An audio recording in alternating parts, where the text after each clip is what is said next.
ஆளுமைமிக்க அரசியல்வாதியாக pure politics பயிற்சி பட்டறை, நேரடி இணைய வழி வகுப்புகள். உங்கள் சீட்டிற்கு முந்துங்கள். 7338824242.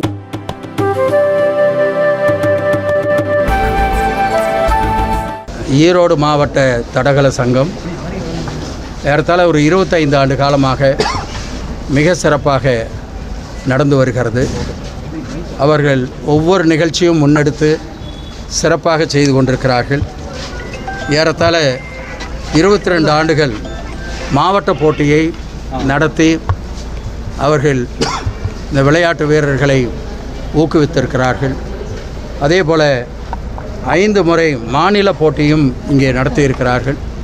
அதுவெல்லாம் அவருடைய பெரும் முயற்சியின் காரணமாக நடந்த நிகழ்வுகள் என்பதை நான் இந்த நேரத்தில் தெரிவித்துக்கொள்ள விரும்புகிறேன். ஒரு 1000 பேருக்கு மேலே இங்கேருந்து உருவாக்கப்பட்டு அந்த போட்டியிலே அவர்கள் மிகப்பெரிய இடத்தை எட்டி பிடிக்கிற ஒரு வாய்ப்பை உருவாக்கி தந்திருக்கிறார்கள். ஏறத்தாழ 100 பேருக்கு மேல் தேசிய வீரர்களாக உருவாக்கப்பட்டிருக்கிறார்கள். 20 பேருக்கு மேலே சர்வதேச வீரர்களாக உருவாக்கப்பட்டிருக்கிறார்கள். அது மட்டுமல்ல, வித்யா ராமராஜன் இங்கே நம்முடைய ஈரோடு இந்த விடுதியிலே தங்கி அவர்கள் பயிற்சி பெற்றவர்கள். இன்றைக்கு பிரான்சிலே நடந்த ஒலிம்பிக் அதில் இந்தியாவிற்கும் தமிழ்நாட்டிற்கும் நம்முடைய ஈரோட்டிற்கும் பெருமையை சேர்க்கிற அளவிற்கு அவர்கள் சாதனையை செய்திருக்கிறார்கள்.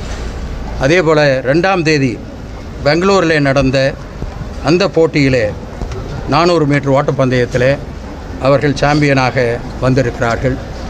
இதுவெல்லாம் நம்முடைய ஈரோடு சங்கத்திற்கு சேருகிற பெருமை என்பதை இந்த நேரத்தில் நான் தெரிவித்துக்கொள்ள விரும்புகிறேன். அதே போல் தளபதி அவர்கள் விளையாட்டுத்துறையில் மிகப்பெரிய அளவில் நம்முடைய மாணவ மாணவிகள் வர வேண்டும், அதற்கு என்னென்ன வசதிகள் தேவையோ அதையெல்லாம் செய்ய வேண்டும் என்று அவர்கள் ஏற்பாட்டை செய்கிறார்கள். அதே போல் இன்றைக்கு விளையாட்டுத்துறைக்கு பொறுப்பாக இருக்கிற நம்முடைய அமைச்சர் உதயநிதி அவர்கள் ஒவ்வொன்றையும் மிக அக்கறையோடு எடுத்து அவர்கள் செய்து கொண்டிருக்கிறார்கள். அதற்கு ஒரே ஒரு உதாரணம், ஃபார்முலா 4 கார் பந்தயம் மிக அருமையாக நடந்தது. சென்னையே அங்கே கூடி நின்று அவர்கள் பார்த்து மகிழ்ச்சி அடைந்தார்கள். இன்னும் சொல்லப்போனால் இந்தியாவிலே மட்டுமல்ல, ஆசிய துணை கண்டத்திலேயே வேறு எங்கேயும் நடக்காத அளவிற்கு மிக சிறப்பாக அது நடந்திருக்கிறது. அதற்கு காரணம் அவர் எடுத்துக்கொண்ட முயற்சி. பல சங்கடங்கள், பல பிரச்சனைகள் இருக்கும் என்று உங்களுக்கு தெரியும். அத்தனையும் சரி செய்து அவர்கள் அந்த பந்தயத்தை மிக அருமையாக நடத்தியிருக்கிறார்கள். அதே போல் நம்முடைய ஊரில் விளையாட்டு மைதானத்தை அமைத்து கொடுப்பதற்கு, பெரிய அளவில் அமைத்து கொடுப்பதற்கு தளபதி அவர்கள் ஏற்பாடு செய்திருக்கிறார்கள். உதயநிதி அவர்களும் அதற்கு நமக்கு ஆதரவை தந்திருக்கிறார்கள். அதையெல்லாம் செய்வதற்கு நிச்சயமாக நம்முடைய அரசாங்கம் நடவடிக்கை எடுக்கும் என்பதை தெரிவித்துக் கொள்கிறேன். அதே போல் நூலகம், மாணவ மாணவிகளுக்கு என்னவெல்லாம் தேவையோ அதையெல்லாம் செய்வதற்கான நடவடிக்கையை அரசாங்கம் எடுத்துக்கொண்டிருக்கிறது. அவினாசி அத்திக்கடவு திட்டப்பணிகள் துவங்கிருச்சு.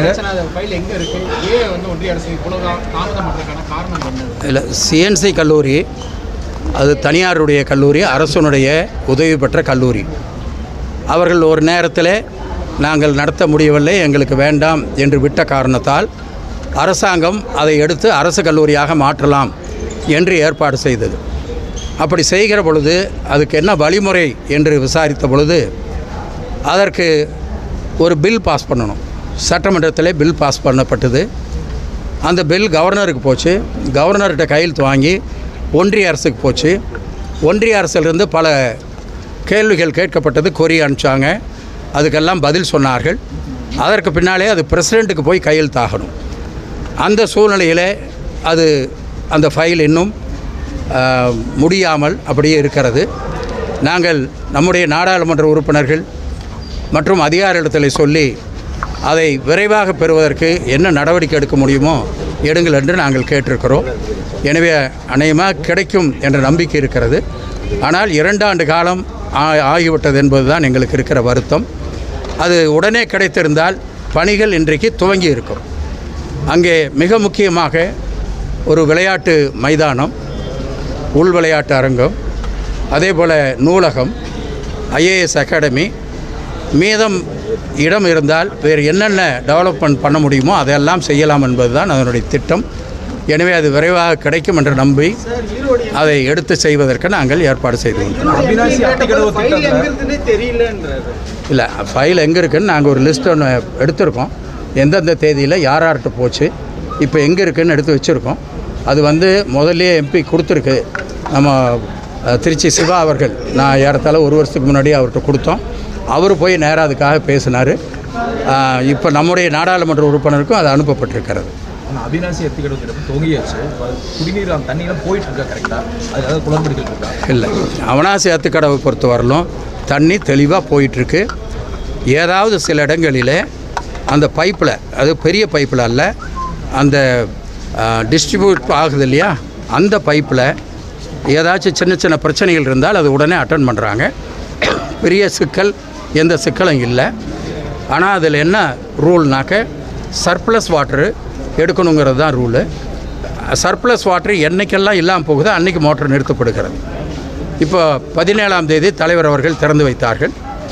அதற்கு பின்னாலே ஒரு 3 நாள் மட்டும் சர்ப்ளஸ் வாட்டர் இல்லை.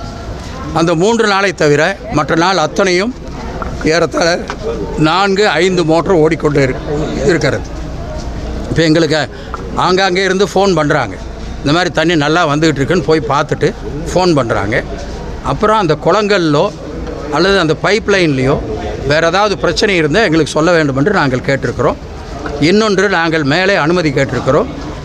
மாவட்ட ஆட்சித்தலைவரோடு பேசியிருக்கிறோம். மிக அவசியமான ஒன்றாக இருக்கிறது. ஏன்னா அங்கே ஏதாவது உடைத்து விடுகிறார்கள் அல்லது அங்கே இருக்கிற அந்த பொருள் காணாமல் போய் விடுகிறது.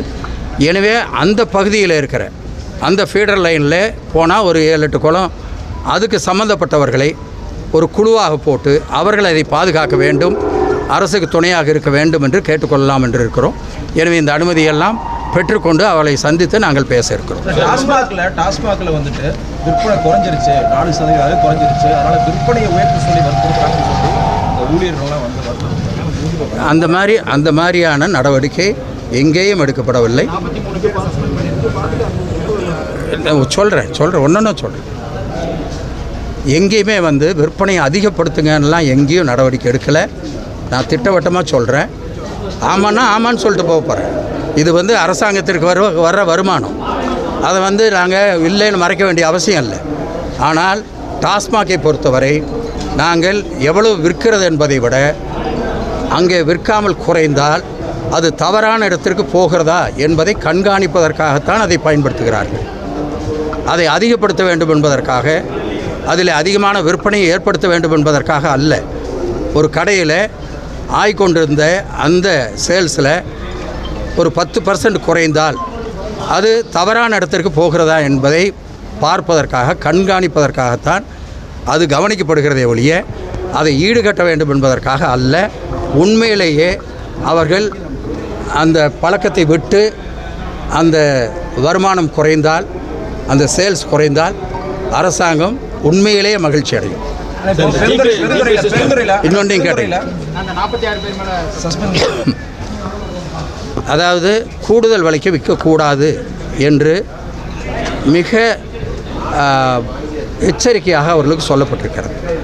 ஆனால் அதே நேரத்தில் நான் இங்கே உண்மையை சொல்ல வேண்டும், அவர்களுக்கு பல பிரச்சனைகள் இருந்தது. ஒன்று, அவங்க வந்து கரண்ட்டு பில் கட்ட வேண்டியது, வாடகை கொடுக்க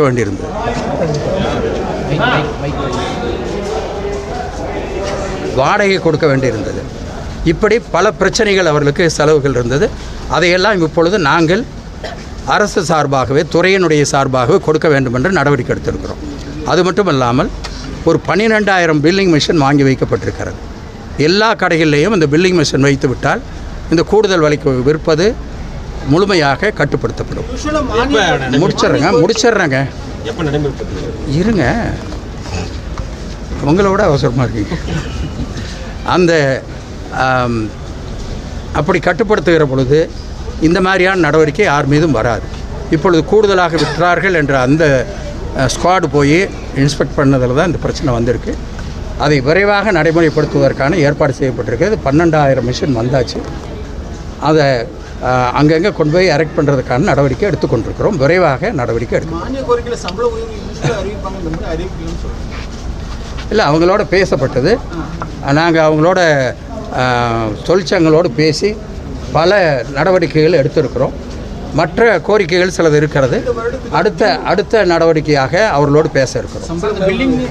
எல்லாமே சேர்த்து தான் பேசுவோம். இல்லை இல்லை, அதை பற்றி இப்போ ஒன்றும் இல்லை. நான் பார்த்துட்டு சொல்கிறேன். பெருந்துறையில் வந்து ஒன்றிய செயலாளர் இப்போ கூட்டம் நடக்குது.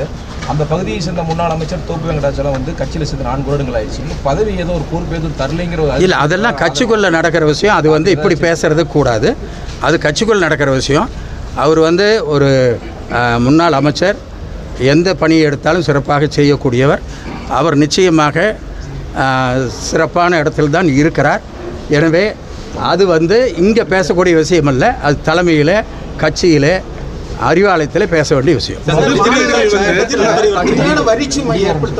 பல கவுன்சிலர் கட்சி கவுன்சிலர்கள் பேசினாங்க. 200 ரூபாய் இந்த வரி வந்து 1200 ரூபாய், அது நத்த புறம்போக்கில் இருக்கவங்களுக்கெல்லாம் உயர்த்திட்டாங்க. ஏழைகள் அதிகம் பாதிக்கப்படுறாங்க. நிறைய கவுன்சிலர் புகார் செய்யுது. இல்லை, அந்த மாதிரியான புகார்கள் எடுத்து கார்பரேஷனில் அதை வந்து நிவர்த்தி பண்ணுறதுக்கான நடவடிக்கை எடுக்கிறாங்க. சில இடத்துல அந்த தவறுகள் இருக்கலாம், நான் இல்லைன்னு சொல்லலை.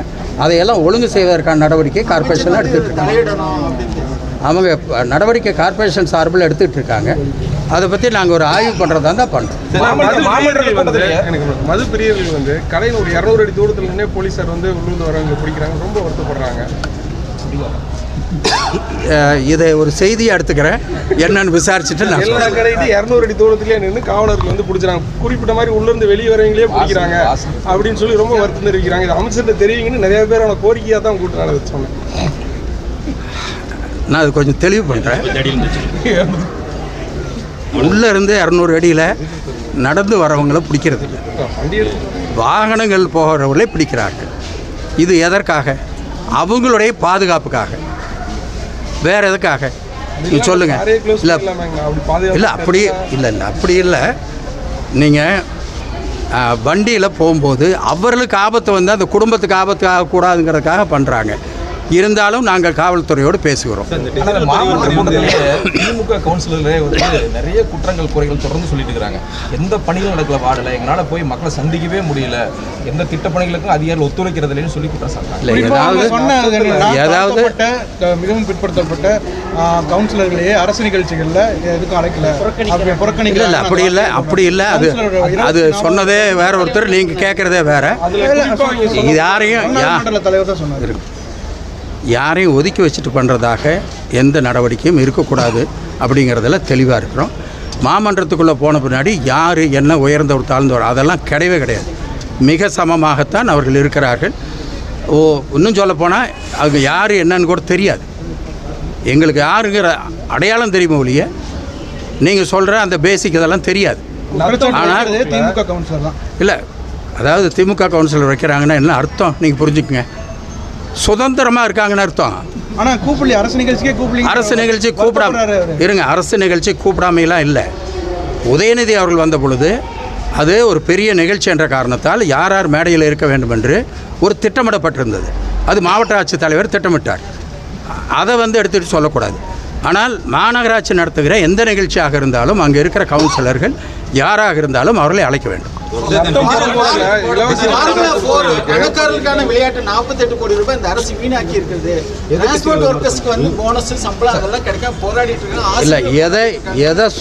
எதை பண்ணினாலும் அதுக்கு ஒரு குற்றச்சாட்டு சொன்னால் நாங்கள் என்ன பண்ணுறது? இந்த ஃபார்முலா 4ங்கிறது மற்றவர்களோடு நாம் போட்டி போடுவதற்காக, நம்முடைய மாநிலத்தினுடைய தகுதியை, அந்த திறமையை வெளியிலே காட்டுவதற்காக. எனவே அதை செய்திருக்கிறார்கள். இப்போ இங்கே நடக்குது. இதற்கு ஏதாவது செலவானால் அது வீணுன்னு சொல்லுவீங்களா? கிடையாது. அப்படியே பணக்காரர்களுக்காக இல்லை, எல்லாரும் தான் வந்து பார்த்தாங்க. யார் வந்து பார்க்கலாம் பார்க்கக்கூடாதுன்றதான் இல்லை, எல்லாரும் வந்து பார்த்தாங்க. அது வந்து டிக்கெட் வாங்கிட்டு வர்றவங்களுக்கு, டிக்கெட் வாங்காமல் வந்து பார்த்தவங்க லட்சக்கணக்கில் இருக்கும். மாண்புமிகு தமிழ்நாடு முதலமைச்சர் அவர்கள் அமெரிக்கா சென்றிருக்கிறார்கள். இந்த சில நாட்களிலேயே 8 நிறுவனங்களோடு 1300 கோடி ரூபாய்க்கு ஒப்பந்தம் போடப்பட்டிருக்கிறது. அத்தனையும் தமிழ்நாட்டுக்கு வருகிற மிகப்பெரிய ஒரு இண்டஸ்ட்ரி. அதில் ஏறத்தாழ 5000 பேருக்கு நேரடியாக வேலை கிடைப்பதற்கான ஏற்பாடும் செய்யப்பட்டிருக்கிறது. 14ஆம் தேதி வரை அங்கே இருக்கிறார்கள். எனவே அதற்குள்ளாக இன்னும் பல ஆயிரம் கோடி ரூபாய்க்கான ஒப்பந்தம் கண்டிப்பாக மாண்பு முதலமைச்சர்கள் போடுவார்கள். அது தமிழ்நாட்டிற்கு கிடைத்திருக்கிற மிகப்பெரிய ஒரு பெருமை, ஒரு உயர்வு என்பதையும் இந்த நேரத்தில் நான் தெரிவித்துக் கொள்கிறேன். ஏற்கனவே இருந்த நிறுவனங்கள் அது வந்து எக்ஸ்டென்ஸ் தான் பண்ணியிருக்காங்க. ஆல்ரெடி இங்கே வந்து ப்ராஜெக்ட் போயிட்டு இருக்கிற ஏற்கனவே அதாவது நிறுவனங்கள் இருந்தால் கூட அடுத்த ஸ்டெப் அவங்க எடுக்கும்போது வேறு இடத்துக்கு கூட போகலாம், தடுக்க முடியாது. ஏன்னா ஒரே நிறுவனம் பல இடத்துல வச்சுருக்காங்க. அதை இங்கேயே கொண்டு வருவதற்கு அவர்கள் ஒப்பந்தம் போட்டிருக்கிறார் என்பது பெருமைக்குரியது. அப்படின்னாக்கா அதுக்கு ஒப்பந்தமே தேவையில்லையே. அதனால் அவர்கள் அதை விரிவுபடுத்துவதை நம்முடைய தமிழ்நாட்டிலேயே பண்ணுவதற்கான நடவடிக்கை எடுத்திருக்கிறார்கள். 1300 கோடி ரூபாயை அவர்கள் இந்த 2-3-4 நாட்களுக்குள்ளே ஈர்த்திருக்கிறார்கள். எனவே இன்னும் பல திட்டங்களை செய்வதற்கு நடவடிக்கை எடுத்துக்கொள்ளும். வெள்ளை அறிக்கை வெளியிடணும், எவ்வளோ முதலீடு வந்துச்சு, எத்தனை பேருக்கு, அதெல்லாம் வந்த பின்னாடி அது வந்த பின்னாடி அதற்கான நடவடிக்கை எடுப்பாங்க. இன்னும் வேலையே பாதியில் தான் இருக்குது. 14ஆம் தேதி வரை அங்கே இருக்கிறார்கள். முடிச்சுட்டு வரட்டும், வெள்ளை அறிக்கை நாம் கொடுப்போம். சென்னையில் வந்து 2 நாளைக்கு முன்னாடி பார்த்தீங்கன்னா ஸ்டூடெண்ட்ஸ் வந்து ஒரு 21 பேர் வந்து போதைப் பொருட்கள் பயன்படுத்தினா வந்து கைது செஞ்சுருக்காங்க. தொடர்ந்து வந்து இபிஎஸும் அறிக்கை வெளியிட்டே இருக்காரு, கஞ்சா, போதைப் பொருட்கள், போதை மாத்திரை. இல்லை, இந்த மாதிரியான நடவடிக்கை கைது செய்கிறார்கள். இந்த செய்தி வெளியில் வருகிறது என்று சொன்னால் அரசாங்கம் வேகமாக நடவடிக்கை எடுக்கிறது என்று பொருள். நீங்கள் வந்து எதுவுமே வெளியில் வரலைன்னா சுத்தமாக இருக்குன்னு அர்த்தம் இல்லை. இப்போ வந்து நாங்கள் வர்றதை இந்த மாதிரி தப்பு நடக்கிறத நடவடிக்கை கடுமையாக எடுக்கிறதுனால தான் அந்த செய்தி வெளியில் வருது. அவங்க காலத்தில் வராமல் இருந்தால் ஒரு வேலை இப்போ வந்து அவங்க அதை அளவு பண்ணிட்டாங்கன்னு. இல்லை, மொத்தமாக கட்டுப்படுத்துறதுக்கான நடவடிக்கை மட்டும் எடுக்கவே இல்லையா? இல்லை, கட்டுப்படுத்துவதற்கான எல்லா நடவடிக்கையும் எடுக்கப்படுகிறது.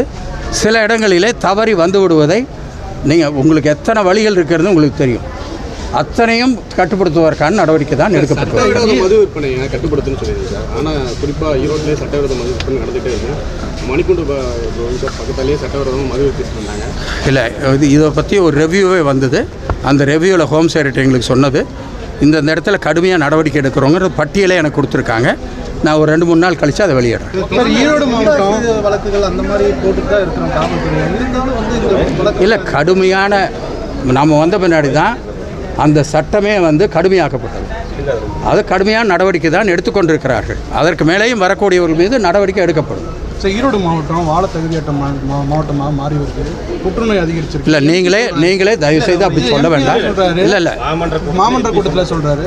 இல்லை, அதாவது வாழ தகுதியற்ற மாவட்டமாக அல்ல. இங்கே சில தொழிற்சாலைகள் அது நீண்ட நாட்களாக 1 நாள் 2 நாள் அல்ல, ஒரு 20-30 ஆண்டு காலமாக இருந்த தொழிற்சாலைகள் சில தவறுகளின் காரணமாக புற்றுநோய் வருகிறது என்று சொல்லும். இது வந்து மற்ற பல மாவட்டங்களிலே சொல்லப்படுகிறது. இங்கே மட்டும் அல்ல, பல மாவட்டங்களிலே சொல்லப்படுகிறது. அதை கட்டுப்படுத்துவதற்காக ஒரு 2 நாளிலே மாவட்ட ஆட்சித்தலைவருடைய அலுவலகத்திலே நாங்கள் மீட்டிங் நடத்த இருக்கிறோம். அதற்கு ட்ரீட்மெண்ட் பிளான்ட்டு இதெல்லாம் எப்படி அமைப்பது என்பதை பற்றி அவர்கள் ஒரு டீட்டெயில்ஸ் எடுத்து வச்சுருக்கார் கலெக்டர். அதை வச்சுக்கிட்டு பேசி நடவடிக்கை எடுக்க இருக்கிறோம். எனவே வாழ தகுதியற்றதுன்னு சொல்கிறத நான் ரொம்ப வருத்தப்படுறேன்.